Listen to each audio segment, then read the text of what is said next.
மாதத்தை பொறுத்த வரைக்கும் கிரகங்கள் என்னென்ன கொடுக்க காத்திருக்கு, எந்த கிரகம் சாதகமாக இருக்கு, எந்த கிரகத்தினுடைய ஆதிபத்தியத்தை நம்ம பெற இருக்கிறோம், எந்த கிரகத்துக்கு நாம பரிகாரம் செய்ய வேண்டும், எந்த கிரகத்தினுடைய வழிபாடு செய்யணும், அந்த கிரகம் நமக்கு என்ன கொடுக்க போறது, நம்ம எதை செய்யக்கூடாதுங்கிறதுனால அடுத்தடுத்து பார்க்க இருக்கோம். செவ்வாய் தை மாதம் 1ஆம் தேதி மட்டும்தான் தனுசுல இருக்கிறாரு. அதுக்கப்புறம் மகரத்துக்கு போறாரு. அந்த மாதம் முழுவதுமே மகரத்தில் தான் இருக்க போறாரு. ஸோ மகர ராசியில செவ்வாய் வரப்போறதுனால செவ்வாய்ங்கிற கிரகம் மகரத்தில் உச்சம் அடையுது. அப்போ மகர ராசியில் உள்ள நபர்கள் அவங்க கொஞ்சம் கவனத்தோடு இருக்கணும். வார்த்தைகளும் சரி, தன்னுடைய இளைய சகோதரர் வழிகளும் சரி. ஏன்னா செவ்வாய்ங்கிற கிரகம் சகோதரரை மட்டும்தான் சுட்டி காட்டுறதுனால கொஞ்சம் கவனமா இருக்கணும். அதோட புதன் தை மாதம் 1ஆம் தேதி முதல் 3ஆம் தேதி வரை மட்டும்தான் தனுசில் இருக்கிறாரு. மீதி நாள் தை 20ஆம் தேதி வரைக்கும் அவர் மகரத்தில் இருப்பாரு. 20க்கு மேல கும்பத்துக்கு வராரு. ஸோ 3 பயிற்சிகளை ஒரு மாதத்தில் ஒரு கிரகம் சந்திக்கும் போது அந்த கிரகத்தினுடைய காரகத்துவத்தில் ஒரு பிறந்தவங்க, அந்த கிரகம் உச்சமோ ஆட்சியோ உள்ள நபர்கள் என்னென்ன கவனம் கொள்ள வேண்டும், எதை கவனத்தில் கொள்ள வேண்டும், எதை யாரிடம் சொல்ல வேண்டும் என்பதை அடுத்தடுத்த பதிவுகளில் பார்க்க இருக்கோம். சுக்கிரன் தை 1 முதல் 22ஆம் தேதி வரை, அதாவது ஆடம்பரத்திற்கும் வீடுமனை யோகம் பற்றிய ஒரு கிரகம் இருக்குதுன்னா அது சுக்கிரன் சொல்ற கிரகம். அந்த சுக்கிரன் கிரகம் தை மாதம் 1ஆம் தேதி முதல் 22ஆம் தேதி கிட்டத்தட்ட ஒரு 80% நாட்களை அந்த நகரத்திலே 23ஆம் தேதிக்கு மேல கும்பத்துக்கு வரப்போறாரு. ஸோ மீதி இருக்கிற ஒரு 9 நாள் 8 நாள் கும்பத்தில் இருப்பாரு. அந்த அப்படி இருக்கிற காலகட்டத்தில் எந்த ராசிக்கெல்லாம் அவர் சுபராகவும் எந்த ராசி கொஞ்சம் கவனமா இருக்கணுங்கிறத பார்க்க போறோம். அடுத்தது சூரியன் அப்படி எடுத்துக்கிட்டா அது மாதக்கோள். அந்த கிரகம் எங்க இருக்கிறதோ அந்த கிரகம் அதனுடைய மாதம் முடிகிற வரைக்கும் அதே இடத்துல இருக்கும். ஸோ சூரியன் கிரகம் மகரத்தில் ராசியில் இருக்க போறாரு. இந்த மகர ராசியில் சூரியன் இருக்கிற காலகட்டத்தில் இந்த மாதம் முழுவதும் சுபமான பலன்களையும் சில கசப்பான அனுபவங்களையும் யாரெல்லாம் அனுபவிக்க போறாங்கன்றத இந்த பதிவில் பார்க்க இருக்கோம். மாத பலன் உங்கள் அஸ்ட்ரோ செல்வநாராயணன். இப்போ பார்க்க இருக்க ராசி மேச ராசி. மேச ராசி காலபுருஷனுக்கு 1ஆம் ராசி. மேஷம் அந்த ராசியுடைய அதிபதி செவ்வாய். சற்று மூர்க்கமான கோபம் உடையவர்களாகவும் அதோட கோபத்தோட நல்ல குணங்களும் உடையவர்கள்.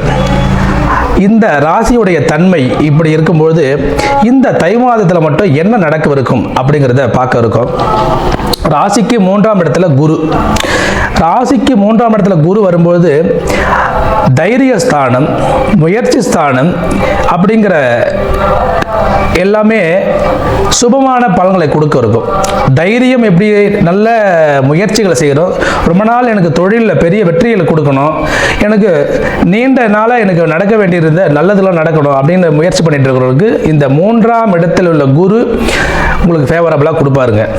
அதோட 3ஆம் இடத்தில் உள்ள குரு 5ஆம் பார்வையை 7ஆம் இடத்தை பார்க்குறாரு. 7ஆம் இடம்ங்கிறது கலத்தரம். மனைவி ரொம்ப நாளாக இந்த பொருள் கேட்டுட்டு இருந்தாங்க, வாங்க முடியாமல் இருந்தது. நிச்சயமாக இப்போ வாங்கி கொடுப்பீங்க. நீண்ட நாட்களாக திருமணத்துக்காக இயங்கிக்கிட்டு இருக்கிறாங்க. திருமணம் முடிஞ்சிருச்சு, குழந்தை பேருக்காக காத்துக்கிட்டு இருக்கிறோம். இது எல்லாமே குரு அப்படிங்கிற கிரகத்தின் மூலமாக நிச்சயமாக இந்த மாதத்தில் உங்களுக்கு கிடைக்க வாய்ப்பு இருக்குங்க. அதோட குரு தன்னுடைய 7ஆம் பார்வையாக உங்களோட ராசிக்கு 9ஆம் இடத்தை பார்க்க இருக்கிறதுனால செவ்வாய் புதன் அப்படிங்கிற கிரகத்தை பார்க்குதுங்க.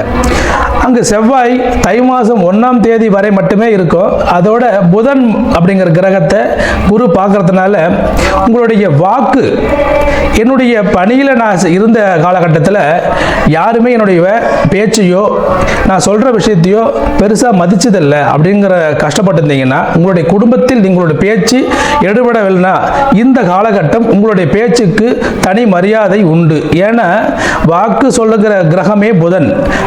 அந்த கிரகத்தை குரு பார்க்கறதுனால உங்களுடைய பேச்சில் ஒரு மரியாதையை உண்டு. அந்த பேச்சுக்கு சிலர் செவி சாய்க்கக்கூடிய தருணமும் இந்த தருணம் அப்படிங்கிறதுல எந்த மாற்று கருத்தும் இல்லைங்க. அதோட ராசிக்கு 10ல் சுக்கிரன் சூரியன் சேர்ந்திருக்கிறது. அதனால என்ன நடக்கும் அப்படின்னா, நீண்ட நாட்களாக என் மனைவிக்கு வேலை கிடைக்கல, நீண்ட நாட்களாக அவங்க பல முயற்சிகளை செய்துக்கிட்டு இருக்கிறாங்க. அந்த முயற்சி எப்போதான் அவங்களுக்கு வந்து நல்ல பாக்கியத்தை கொடுக்கும், எப்போ அவங்க அந்த தொழில் அப்படிங்கிற அமைப்பில் வெற்றி பெறுவாங்க அப்படின்னா, இந்த தை மாதம் சுக்கிரன்கிற கிரகம் உங்கள் ராசிக்கு 10ல் இருக்கிறதுனால இந்த நேரம் நீங்கள் முயற்சி பண்ணும் பொழுது, இந்த நேரம் அவர்கள் ஏற்கனவே முயற்சி செய்திருந்த சில விஷயங்களுக்கு வெற்றியை கொடுக்கும் அப்படிங்கிறதுல எந்த மாற்று கருத்து இல்லை. சூரியன் 10ஆம் இடத்தில் இருக்கிறதுனால உங்களை தனித்துவமாக அந்த தொழிலில் வெற்றி பெற வைக்கும். ஜாதகருக்கே தனித்துவமாக வெற்றியை கொடுக்குங்க. 10ல் உள்ள ராகு, 11 உள்ள ராகு என்ன செய்ய காத்திருக்கு அப்படின்னா, ஆசைகள், பெரிய பெரிய எண்ணங்கள் இதெல்லாம் கொஞ்சம் கொஞ்சமாக குறைச்சிக்கோங்க. ஏன்னா உங்கள் வருமானத்துக்கு என்ன செய்ய முடியுமோ அதை மட்டும் செய்யுங்க. ஏன்னா இந்த ரூபாவை இவ்வளோ தூரம் முதலீடு பண்ணலாம், இதை இங்கே செய்யலாம், அதை செய்யலாம். ஏன்னா குருவோட பார்வை ராகு மேலே இருக்கும்போது பெரிய திட்டங்கள்லாம் திட்டுவீங்க.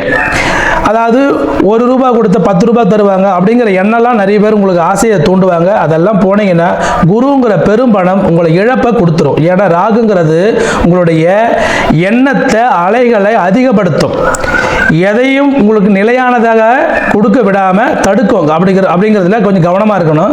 பொருளாதார விஷயத்திலும் சரி, யாருக்காவது ஜாமீன் கையெழுத்து போடும்போதும் சரி ரொம்ப கவனமாக இருக்கணும். அதாவது கடன் வாங்கும் பொழுதும் கடன் கொடுக்கும் பொழுதும் நீங்கள் கையாள வேண்டியது கவனம்ங்கிறதுல எந்த மாற்று கருத்தும் இல்லை. 12ஆம் இடத்தில் உள்ள சனி, அவர் 10க்கு உரியவர், 12ல் உள்ளார்.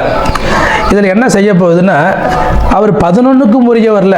ஸோ 10க்கு உரியவர் என்ன செய்வார்னா, தொழில் அப்படிங்கிறதுல ஒரு லாபத்தை கொடுத்துருவார்.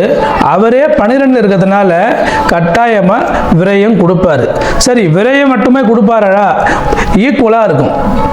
வர வருமானத்துக்கு ஏற்ற செலவுகளும், செலவுக்கேற்ற வருமானமும், வருமானத்துக்கேற்ற லாபமும், இந்த 3ம் சரியாக கொடுக்கக்கூடியவர் சனி. ஏன்னா கர்மகாரகன், காலபுருஷனுக்கு 10க்குரியவன் கர்மகாரகன் சனிங்கிறதுனால உங்களுடைய கர்மாவுக்கு ஏற்றார் போல் உங்களுக்கு என்ன கிடைக்க வேண்டுமோ அத்தனையும் சரியாக கொடுக்கக்கூடிய கிரகம் சனி. அதோட ராசிக்கு 5ல் கேது இருப்பது குழந்தைகள் விஷயத்தில் நீங்கள் வந்து ரொம்ப அதிக கண்டிப்போடு இருக்கும் பொழுது அது வெறுப்பாக மாறி உங்களோட கருத்து வேறுபாடு வர காரணமாக இருக்கும். ஏன்னா 5ல் கேது வரும்பொழுது குழந்தைகள் அப்படிங்கிற இடம் 5ஆம் இடம், அங்கே கேது இருக்கும்பொழுது நீங்கள் வந்து ஒரு விஷயத்தை ஒரு முறை சொல்லிவிட்டால் போதும், அதை தொடர்ந்து சொல்லும்போது குழந்தைங்களுக்கு உங்கள் மேலே வெறுப்பு வரும். ஸோ கொஞ்சம் கவனமாக இருக்க வேண்டியது குழந்தைங்க விஷயத்திலும் சரி. நன்றி.